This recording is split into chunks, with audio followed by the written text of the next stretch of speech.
C'est pendant que tu es vivant que tu dois accepter Jésus comme Seigneur et Sauveur. Pour que tes péchés soient effacés et que ton nom soit inscrit dans le livre de vie. Si tu ne l'as pas fait, si tu meurs, tu es perdu. Ce n'est pas moi qui le dis, c'est valable aussi pour moi. Nous avons trouvé la Bible sur terre, nous allons la laisser partir. Dieu est serein. Ce qu'un homme aura semé, il le moissonnera. On ne joue pas avec Dieu. Ne joue pas avec ton salut. Ne joue pas avec le salut de ton âme. Ne joue pas avec ton éternité. Où vas-tu passer l'éternité? Regardez, quand quelqu'un meurt, c'est à jamais.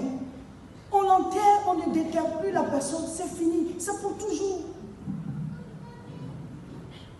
Qui est l'homme? Qui sommes-nous? Quand souvent on dit quelqu'un est mort, on dit, voici ses cendres. Vous savez ce que ça veut dire? Ça veut dire qu'on a brûlé la personne. Vous ne faites pas le rapprochement, on dit, voici ses cendres. Mais pourquoi il a des cendres? C'est qu'on l'a brûlé. La vie n'est rien. Qui sommes-nous? Si tu as des cendres quelque part, c'est qu'on t'a consumé. C'est comme ça. Il y en a qui préfèrent qu'on les brûle. Je ne sais pas comment on appelle ça en bon français. Hein? Incinéré. Voilà, le mot il est joli, mais c'est vilain.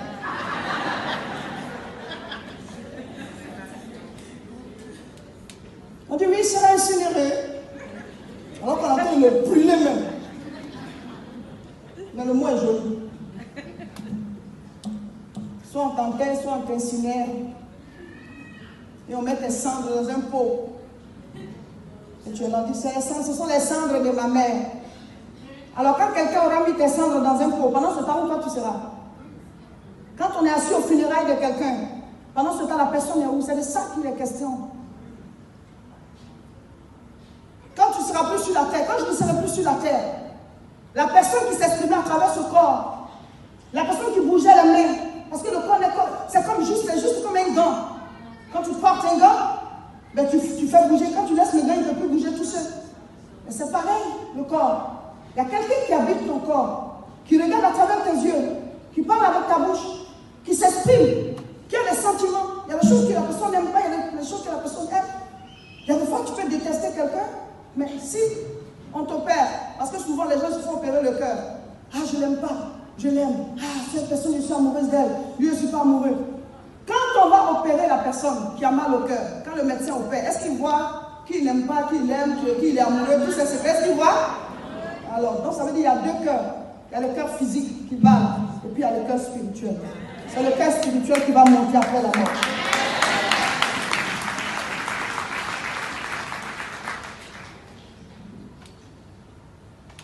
Où ira ton âme après la mort? Le cœur spirituel, c'est le siège de l'âme. L'âme, c'est toi à l'intérieur. J'aime pas ci, j'aime pas ça, j'aime pas qu'on me fasse ceci. C'est ton âme qui s'exprime comme ça. Ton âme est contente, le visage est rayonnant. Ton âme est triste, ça se sent. La personne à l'intérieur, c'est sa place qu'on cherche en se donnant à Jésus. Pas parce qu'on n'a rien à foutre, on vient s'asseoir ici, on danse comme des cinglés jusqu'au soir. Hein? Nous sommes en train de travailler à notre salut. Le Seigneur dit, celui qui aura honte de moi, ici-bas sur la terre, devant les hommes, j'aurai honte de lui là-bas au ciel devant les anges. C'est qu'un homme aura semé, il le moissonnera. Si pendant que tu es vivant, tu n'as pas donné ta vie à Jésus, pour marcher avec lui, pour le servir, pour faire ta part, pour que le royaume de Dieu avance, ne crois pas qu'arriver au ciel, il va te défendre. Non! À quoi sert ta vie? À quoi sert ton temps? Il y a des gens qui n'ont pas le temps pour Dieu. Mais ils ont du temps pour les films, ils ont du temps pour faire le sport. Dimanche, tout le monde s'en va prier. Il y en a, c'est le jour de leur jogging. Je ne t'ai pas dit de ne pas faire de sport. Hein. Mais donner à César ce qu'il y a à César. Et donner à Dieu ce qu'il y a à Dieu.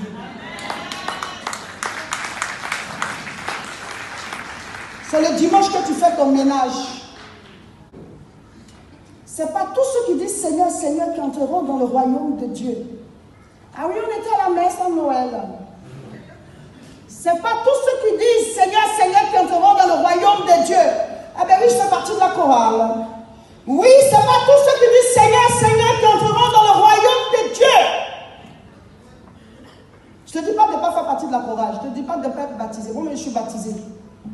dit quoi? Seulement ceux qui font la volonté de mon Père qui est dans les cieux. Il ne faut pas te leurrer, mon frère, parce que tu seras surpris de te retrouver en enfer. Combien de personnes accordent une place importante à Dieu dans leur vie? Combien? Pourtant, combien de baptisés nous avons? Combien d'inscrits dans les registres nous avons? Tout le monde dit Seigneur, Seigneur, mais qui accomplit la volonté de Dieu? Dieu occupe-t-il la première place dans ta vie? Es-tu réellement chrétien? Est-ce que si Jésus vient aujourd'hui, tu seras sauvé? Parce qu'il viendra comme un voleur dans la nuit. Là où on s'y attend le moins. Ça veut dire que ça peut être à tout moment. Et il a dit, il y a des signes qui montreront qu'il revient bientôt. Qu'il aura des catastrophes, il aura des maladies incurables, il aura des guerres. Mais on voit tout ça sous nos yeux. Souvent, certaines personnes disent, mais si Dieu existe, pourquoi il y a tout ça?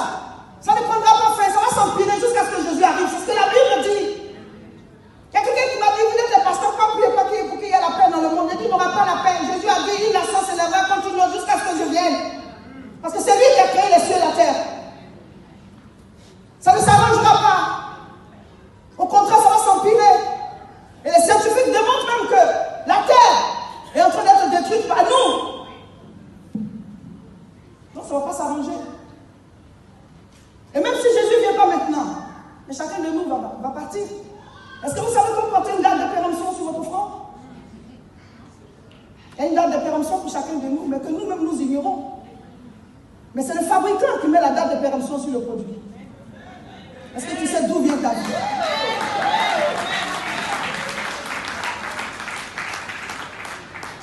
Est-ce que pour t'envoyer sur terre, quelqu'un a discuté avec toi? Non. Dieu t'a fait venir sans t'interroger. On n'a pas eu ton avis. Tu étais juste un bébé, tu ne sais même pas qui tu étais. Tu ne sais même pas d'où tu viens. Et c'est pareil pour moi. Mais celui qui t'a décidé, qui t'a créé, qui a mis tout ce qui est sur toi et qui t'a envoyé sur terre, c'est lui ton créateur. Et tu as une date de péremption et j'ai une date de péremption que lui seul il sait. C'est ce qui est fatal. À tout moment, la mort peut nous prendre. Maintenant, la Bible dit, c'est pas le fait de dire Seigneur, Seigneur, Seigneur. Il ne dit pas de ne pas dire Seigneur. Mais est-ce que tu es sincère? Est-ce que ta vie appartient réellement à Dieu? Est-ce que pendant que tu dis Seigneur, tu n'es pas un ouvrier d'iniquité? Est-ce que pendant que tu l'appelles Seigneur, est-ce que tu n'es pas quelqu'un qui commet le péché? Est-ce que tu ne vis pas dans le péché? Il y a des gens qui disent, mais est-ce qu'on peut s'empêcher de vivre dans le péché? Mais si tu ne peux pas t'empêcher de vivre dans le péché, tu iras en enfer, tu ne peux pas t'empêcher aussi d'aller en enfer. Parce que la Bible dit, le salaire du péché, c'est la mort. Quand Jésus a commencé à prêcher, il dit, repentez-vous car le royaume des cieux est proche. Quand Jean-Baptiste a commencé à prêcher, il dit, repentez-vous car le royaume des cieux est proche. Quand Pierre a commencé à prêcher, il dit, repentez-vous car le royaume des cieux est proche.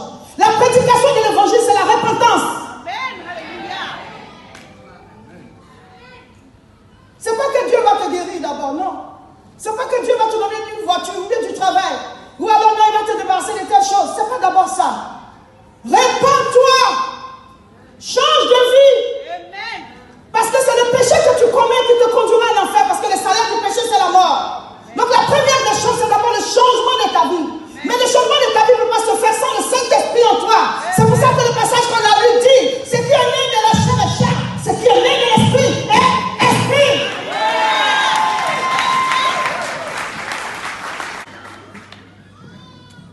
Ce n'est pas parce que nous chassons les démons que nous serons sauvés. Ce n'est pas parce qu'on fait les miracles. Ce n'est pas parce qu'on rassemble tout le monde. Ce qui va nous sauver, c'est que nous avons accepté le salut par Jésus-Christ. Et nos vies ont changé. Et désormais, quand nous vivons, ce n'est plus nous qui vivons.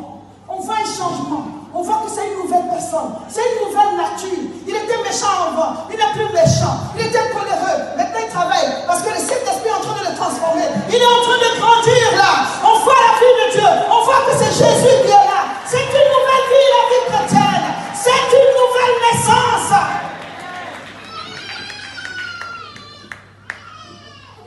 Mais on ne peut pas jouer la comédie. Juste être des religieux qui accomplissent certains rituels. Mais combien sont chrétiens réellement? Combien? Il y en a fini de les baptiser le soir, ils sont en boîte de nuit pour fêter leur baptême.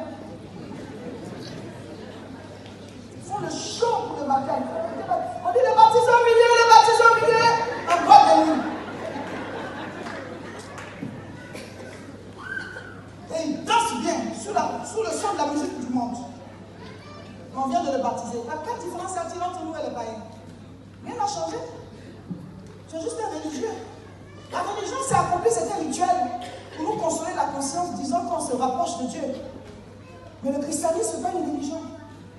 Parce que la religion, ce sont les efforts que les hommes font pour aller vers Dieu. Mais le christianisme, c'est l'effort que Dieu a fait pour venir vers nous. Il dit, voici, je me tiens à ta porte et je frappe. Si tu entends ma voix que tout, j'entrerai chez toi. Je souffrirai avec toi et toi, tu souffras avec moi. Alléluia. Acclame le Seigneur. Le christianisme, Dieu est venu sur la terre pour la foi humaine afin de nous donner la vie éternelle. Ce n'est pas parce que nous chassons les démons, ce n'est pas parce que nous faisons les miracles, ce n'est pas parce que nous disons Seigneur, Seigneur que nous serons sauvés. Qu'est-ce qui va nous sauver? C'est le fait d'avoir accepté Jésus-Christ réellement dans notre cœur, dans notre vie. C'est ce qui va nous donner la vie éternelle. Mon frère, ma soeur, ce que je suis en train de dire, c'est très sérieux. Ce qu'on est en train de vivre, un jour, quand on va se retrouver devant le trône de Dieu pour le dernier jugement, ce film va sortir. Le vrai pasteur, c'est celui qui te parle du salut de ton âme. Nous ne pouvons pas prier pour vous. Nous ne pouvons pas chasser les démons. Nous ne pouvons pas prier pour votre guérison sans vous parler de votre salut. Si Jésus vient aujourd'hui, seras-tu sauvé? Si aujourd'hui la mort te prend, seras-tu sauvé? Ton nom est-il inscrit dans le livre de vie? As-tu le salut? Es-tu né de nouveau? Est-ce que tu fais partie du royaume de Dieu? C'est une question que chacun de nous doit se poser. Et tu n'as pas de compte à rendre à ton voisin ni à ta voisine. Moi, j'ai accepté Jésus à 3 ans, j'étais toute jeune. Dans mon quartier, et devant tout le monde, je lançais l'appel. Qui veut te donner à Jésus? Je suis venu devant. Se donner à Jésus, c'est une confession publique. Il dit, si tu as honte de moi devant les hommes, j'aurai honte de toi devant les anges. Ta vraie date de naissance, ton anniversaire, c'est le jour où tu te donnais réellement Jésus. Je précise réellement. Ce n'est pas le jour où on t'a obligé. Parce que souvent, on suit la foi de quelqu'un. Si c'est ton pasteur qui te motive tous les jours pour prier, tu pries le Dieu de ton pasteur, c'est pas encore ton Dieu. Il y a des gens qui prient le Dieu de quelqu'un d'autre. Tu es chrétien parce que ta mère t'a fait mal à l'église. Mais toi-même, tu n'as pas encore reçu la révélation de Christ. Tu es chrétien parce que depuis que tu es né, bon, c'est la coutume chez vous. Chaque dimanche, on s'habille bien en bas de l'église. Donc ça fait partie de votre emploi du temps. Mais tu ne sais pas encore qui est Jésus. Tu ne sais pas qu'il est mort pour que tu es là. Tu ne sais pas qu'il a été maltraité. On l'a frappé, son sang a coulé pour que toi, tu sois restauré. Pour que tu deviennes un enfant de Dieu. Nous allons fermer les yeux. Et chacun va penser à sa vie. Je vous le dis, je suis concerné. C'est pas parce que j'ai prêté ma bouche à Dieu. Aujourd'hui, si Jésus vient, aujourd'hui, si la mort nous prend, est-ce qu'on est sauvé? Est-ce qu'on a la vie éternelle? Dieu n'a pas besoin de sympathisants. Dieu a besoin de disciples. Il dit, allez faire de toutes les nations des disciples. Baptisez-les au nom du Père, du Fils et du Saint-Esprit. Enseignez-leur à observer ce que je vous ai prescrit. Et voici, je suis avec vous tous les jours jusqu'à la fin. Il ne ment pas. Sa parole est la vérité. Jésus revient. Pendant que tes yeux sont fermés, regarde à ta vie. Aujourd'hui, Dieu te donne l'occasion de faire un bilan. Nous sommes en début d'année 2020.